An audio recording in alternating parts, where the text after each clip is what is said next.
மண்பானைக்கு பின்னாடி இருக்க ஒரு ரகசியத்தை சொல்ல போறேன். இந்த உலகத்துல இருக்கிற எல்லா சத்தம் மண்ணுக்குள்ளதான் இருக்கும். அதாவது நம்ம பயன்படுத்துறோமே இரும்பு, அது மண்ணுக்குள்ள இருந்து தான் எடுப்பாங்க.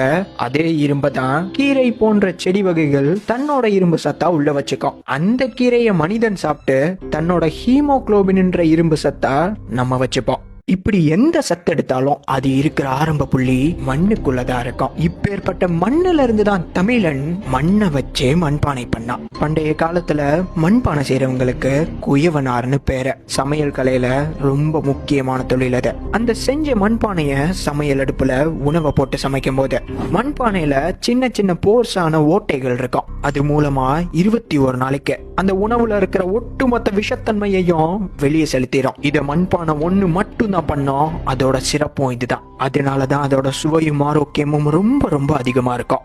ஆனா 21 நாளைக்கு மேல விஷத்தன்மை முழுவதும் சேர்ந்து அந்த மண் ஓட்டை அடைக்க ஆரம்பிச்சிடும். மண்பானை ஒரு அழுக்கு விஷ துணியா மாறிடும். அதோட சுவையும் ஆரோக்கியமும் கிடைக்காது. நம்ம தமிழ் பாரம்பரியத்துல சமையல்ல மண்பானையை 21 நாள் பொக்கிஷமா பயன்படுத்தி உடைச்சு போட்டுருவாங்க.